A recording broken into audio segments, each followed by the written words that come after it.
Bueno, me preguntabas por el tema de la Biblia o de los textos sagrados. Ujú. A ver, hay algo que está en la base de todo el conflicto también, y es verdad que, por lo que tú decías, es necesario irse atrás, porque si no uno no está entendiendo. Si no uno lo único que piensa es que los de Hamas son unos locos que se les ha ido la pinza, se han puesto a matar gente a lo loco, e Israel se le ha ido la pinza el doble y entonces está arrasando con Gaza. A ver, todo esto lo estábamos viendo venir.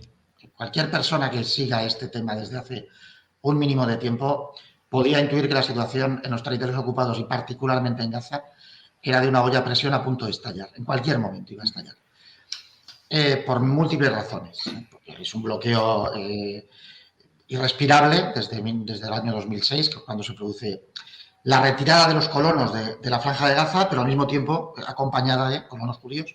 Se retiran los asentamientos judíos de dentro, pero a cambio se blinda la Franja de Gaza con un bloqueo en el que Israel participa en 3 de los 4 lados y Egipto participa en el cuarto, porque no hay que olvidar que Egipto es cómplice del bloqueo de Gaza por el paso de Rafah, por el paso más occidental. Pero hay que remontarse a ver por qué existe esta especie de deseo de los judíos por la tierra prometida que ellos llaman, ¿no? Ese territorio. Ellos tienen 2 argumentos, lo que llaman la conexión histórica y la conexión bíblica. Y los dos, la bíblica la he traído porque es la pregunta que me hacías, los dos son aceptados como válidos por la comunidad internacional. Cualquier persona que le preguntéis da por sentado que los judíos fueron expulsados de su tierra, vivieron una diáspora, fueron expulsados y acabaron en Europa Oriental, que son los judíos orientales, los askenazim, fueron hacia el norte de África, son los judíos mizrajíes, algunos de ellos fueron subiendo el Nilo, remontando el Nilo hasta Etiopía, son los judíos falasha, y otros llegaron hasta España, hasta la península ibérica, a través del norte de África, y son los judíos sefardíes. Esto es una verdad que nadie discute, ¿de acuerdo? Bueno, pues esto es absolutamente falso. Más falso que un euro de madera. Pero no porque lo diga yo, sino porque se lleva diciendo como mínimo desde el año 76, en que lo escribió Arthur Koestler en su libro La 13ª tribu. Pero no solo él. Más recientemente, profesores israelíes, como por ejemplo Shlomo San, que es de la Universidad de Tel Aviv, profesor de Historia Contemporánea de la Universidad de Tel Aviv, tiene varios libros. Uno de ellos se llama La invención del pueblo judío, y ojo que lo dice un profesor judío de una universidad judía, La invención del pueblo judío, donde desmonta todo esto. ¿Por qué? Porque esa conexión histórica es imposible. Cuando los romanos invadieron la Galia, los galos no huyeron de Galia. Los galos se romanizaron. Cuando los romanos invadieron Hispania, los hispanos no huyeron de Hispania. Los hispanos se romanizaron, adquirieron el idioma y de repente empezamos a hablar latín, y con el tiempo, cuando Roma se hizo cristiana, siglo IV después de Cristo, Hispania se hizo cristiana, con el tiempo. Es absolutamente absurdo pensar que los judíos, por el hecho de ser ocupados por los romanos, años 70 las legiones romanas de Tito entran en Jerusalén, años 73 después de Cristo, toman la última fortaleza judía, la fortaleza de Masada, escarpe montañoso a orillas del Mar Muerto. Es impensable que alguien pueda creer razonablemente que los judíos, derrotados en una guerra, huyeron hacia Europa Oriental, hacia el Nilo, hacia la península ibérica, porque todo ese territorio era territorio romano. ¿Cómo vas a huir siendo el derrotado por territorio del vencedor? Y los romanos tienen acreditado, porque además era ya gente que documentaba todas estas cuestiones, los pretores, los gobernadores, los tribunos, recogían con documentos. ¿Vosotros pensáis, alguien puede pensar en su sano juicio, que miles de personas pueden huir sin que los romanos se den cuenta por territorio romano? Llevando sus pueblos, sus costumbres, sus tradiciones. Es ilógico. ¿Qué ocurrió con los judíos que fueron ocupados por los romanos? Que se romanizaron, como todos los pueblos romanizados, como todos los pueblos invadidos por los romanos. Y paradójicamente ese pueblo que fue ocupado por los romanos en el siglo I después de Cristo, en el siglo VII se convierte en pueblo musulmán. Porque toda la región se islamiza a partir del año 622 después de Cristo. 622, 632, que es, digamos, el momento de la égira de Mahoma. ¿Qué sucede? Porque, por tanto, ¿qué quiere decir todo esto? Que la conexión histórica no existe. No hay judíos que huyeran de esa zona y que tengan derecho legítimo a regresar. Ojo que la palabra retorno es una palabra clave en la comprensión de todo lo que está pasando, porque Israel tiene desde el año 50 una ley, que es la ley del retorno, que permite a cualquier judío del mundo que pueda acreditar que su madre o su abuela eran judías, porque el judaísmo se transmite por vía materna, esto tiene una explicación bíblica. Cualquier judío puede reclamar el retorno a la tierra de Israel y recibe lo que llaman ellos una canasta de absorción, recibe una serie de ayudas. Cualquier judío, un judío español, por ejemplo, que acredite que lo es, y que sea tomado como tal, hay todo un proceso de, digamos, comprobación de que esa persona es un olé, que es el nombre con el que se conoce a los judíos que quieren realizar aliyá. Se le paga una cantidad de dinero al aterrizar en el aeropuerto, se le paga una cantidad de dinero mensual, se le ayuda a encontrar trabajo, se le inscribe en un Ulpan Kibbutz, que son los lugares donde se les va a enseñar hebreo. Por tanto, hay todo un proceso de ayuda a la integración y ayuda a la inmersión. Todo esto se realiza a cualquier judío, venga de Wisconsin, venga de Chile o venga de España, y todos esos beneficios son sistemáticamente evitados, son imposibles de acceder a ellos, a cualquier habitante de allí, que haya nacido allí, que su padre haya nacido allí, que su abuelo sea de allí y que su tatarabuelo lleve viviendo allí muchísimo antes de que aquel judío de Wisconsin desee regresar. Luego, entonces, la conexión histórica no existe. Esto es algo que conviene ir recordando. Esto deslegitima en buena medida uno de los argumentos sólidos, o que siempre se ha considerado sólido, para construir el Estado de Israel, que es el derecho del pueblo a regresar a la tierra prometida. Y vamos con la otra conexión. Esta es la histórica. La otra conexión es la bíblica, de la que hablabas. La conexión bíblica aparece recogida en el Génesis. Y uno tiene que irse al Génesis, os lo digo exactamente, al Génesis 15, entre los versículos 13 y 18, donde se recoge la promesa que le hace Yahvé a Abraham. Y ahí Yahvé le dice a Abraham, según está recogido en la Biblia, le dice: a tu descendencia he dado esta tierra, desde el río de Egipto hasta el gran río el Éufrates. Desde el río de Egipto hasta el gran río el Éufrates. Ahora, si alguien tiene un mapa en la cabeza, si no, que le eche un vistazo al Google Maps, entre el Nilo y el Éufrates está la mitad de Egipto, incluyendo la península de Sinaí, si no la mitad geográfica, por lo menos la mitad fértil, ¿vale? Todos los territorios ocupados de Palestina, Jordania, Israel, Líbano, una parte de Siria y una parte de Turquía. Vale, pues entre el Éufrates y el Nilo, que es la promesa que le hace Yahvé a Abraham, son las dos franjas azules de la bandera de Israel. Las dos franjas azules son el río Éufrates y el río Nilo. La bandera de Israel no es otra cosa que la declaración de que la Biblia nos ha otorgado esto y, por tanto, nuestro legítimo derecho es instalar la casa de David, la estrella de David, por eso la estrella de David está entre las dos franjas, y legítimamente nos corresponde porque lo dice la Biblia. En el año 37, cuando los británicos estaban pensando a ver cómo se largaban de allí, porque ya los judíos estaban organizando en grupos terroristas, particularmente el Irgun y el Stern, y más tarde el Lehi, cuando los británicos están viendo que los judíos están reclamando ya por la fuerza que los británicos se vayan, los británicos mandan una comisión, que es la comisión Peel, y Lord Peel, que es el que encabeza la comisión, un señor con una chistera, hay fotos recogidas por internet, lo puedes ver, Robert Peel. Este señor se entrevista con todos los actores locales de la zona, con las personas importantes.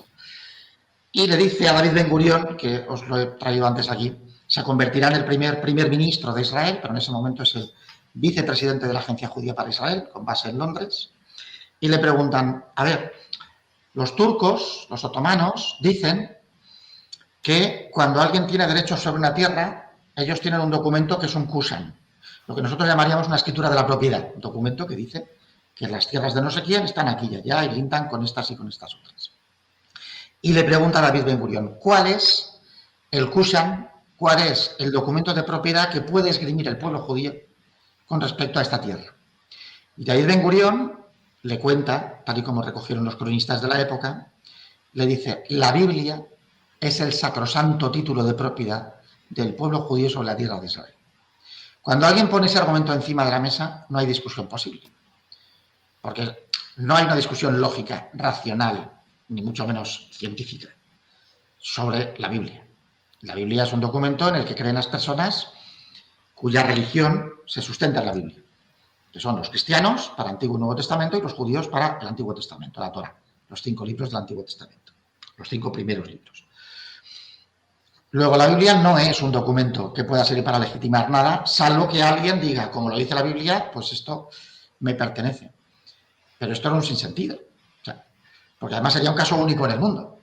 Ninguno de los 194 países de la Asamblea General de Naciones Unidas argumenta como documento de validez un texto que ellos consideren sagrado, porque no deja de ser un texto para ellos sagrado, pero que no tiene validez fuera de su religión. Entonces, de nuevo, volvemos a esto. Para Occidente, las personas que puedan estar escuchando esto, a lo mejor les suena a nuevo, pero para los árabes y musulmanes que llevan viviendo en esa zona desde hace más de 2000 años, todo esto no solo no es nuevo, sino que lo saben perfectamente.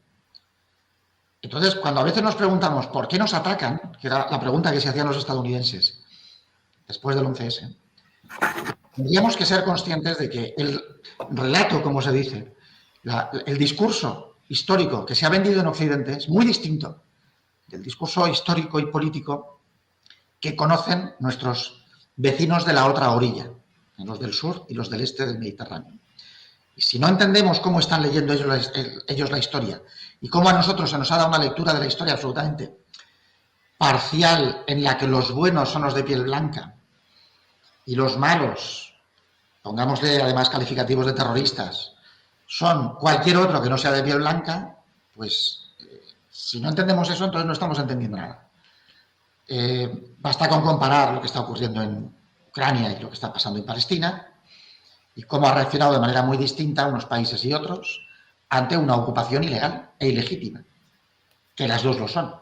La ocupación del este de Ucrania por Rusia y la ocupación de Palestina desde el año 67 por Israel, pero reconocida por Naciones Unidas, que Naciones Unidas tiene un organismo que se llama OCHA, que significa OCHA-OPT, que significa Organización para la Coordinación de Asuntos Humanitarios en los Territorios Ocupados de Palestina. Las propias Naciones Unidas reconocen que Palestina es un territorio ocupado y en sus resoluciones llaman a Israel la potencia ocupante.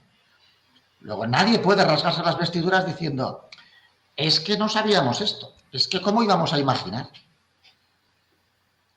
Volviendo a la pregunta, desde luego la Biblia no tiene por qué entrar en este juego. Cuando hablamos de geopolítica internacional, la Biblia no es el documento que tendríamos que mirar. Una pregunta, Paco. Frente a lo que es la explicación judía, ¿cuál sería la contraparte musulmana? Bueno, es que no hay un contrarrelato en el sentido de que los musulmanes hayan generado otra historia que desdiga esta, ¿no? Es que al final quienes han tenido que crear que descubrirnos esa historia han tenido que ser, como os decía antes, historiadores occidentales. Porque probablemente hasta que no lo han dicho historiadores occidentales, desde Occidente no se les ha empezado a hacer caso. Hay historiadores musulmanes, por ejemplo, se me ha ido el nombre ahora, el autor de La Tierra de Canaán, es profesor de historia en la Universidad de Yale, en Estados Unidos, ahora me vendrá el nombre, pero es de origen musulmán. Y este hombre tiene la desgracia de que como su nombre y su apellido son musulmanes, pues cada vez que escribe un libro todo el mundo le tilda de parcial, ¿no? o de no neutral. Cuando lleva diciendo lo mismo que otros, como Avi Shlaim, por ejemplo, que es catedrático de la Universidad de Oxford, que tiene un libro titulado El muro de hierro, pero que como es de origen judío dice exactamente lo mismo, pero parece que se le hace más caso, ¿no? Porque claro, es que lo dice un judío. Entonces, hay toda una lectura muy parcial desde Occidente en la que, como os digo, construimos un relato de personas de sombrero blanco y de personas de sombrero negro.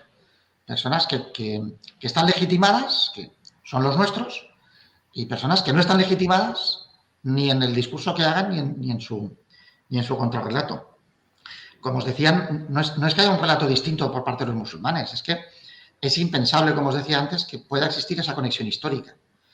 La pregunta que nos lleva entonces, lo que yo decía antes, es si los judíos no se fueron de allí, de dónde salen los judíos que ahora hay en otras partes del mundo y reclaman el regreso. De dónde han provenido los judíos de Europa Oriental, sobre todo, que es la parte donde más judíos ha habido históricamente y que, de hecho, por ese motivo también, pues, el nazismo vio en ellos una de sus principales víctimas, ¿no? Y los exterminó. ¿De dónde vienen? Bueno, pues Arthur Koestler, al que yo mencionaba antes, en ese libro, La 13ª tribu, explica que la mayor parte de los judíos de Europa Oriental, que es, digamos, el gran núcleo de difusión del judaísmo, provienen de la conversión del Imperio Házaro al judaísmo en el siglo VII, que es algo muy habitual en los procesos históricos, que cuando el rey o llamémosle rey, emperador, la figura dominante en un imperio se convierte a una religión, pues inmediatamente todo su imperio se convierte a esa religión. Bueno, es que es lo que ocurrió cuando Constantino se convierte al cristianismo, porque su madre, Santa Elena, era cristiana, y entonces Constantino se hizo cristiano y el Imperio Romano se hizo cristiano. Pues los házaros se convierten al judaísmo en el siglo VII. ¿Y por qué al judaísmo? Pues como forma de contrarrestar el avance musulmán del Imperio Otomano por el sur, que estaba ocupando ya toda la península balcánica, y por tanto, para no ser islamizados, ellos, el emperador házaro, se convierte al judaísmo, viendo que el judaísmo podía ser una religión que le permitiera mantener su imperio libre de invasiones. Libre de invasiones porque el judaísmo en ese momento todavía no está siendo visto como una religión a perseguir por los cristianos. Los cristianos se encuentran en prácticamente toda Europa en ese momento, pero por el sur está avanzando el Islam, por la península balcánica, y de hecho han dejado muchas islas musulmanas en los Balcanes, ¿no? Albania, Kosovo, son países de mayoría musulmana que derivan precisamente de esta presencia. Y eso es lo que explica de dónde vienen esos judíos. Luego, con el tiempo, sobre todo a finales del XIX, esos judíos emigrarán hacia América del Norte y ahí vienen los judíos norteamericanos. No es porque los judíos en el siglo I se fueran hasta América del Norte, eso es de locos. No hay comunicación entre Europa y América del Norte estable hasta, pues finales del siglo XV, como muy bien sabéis, ¿no?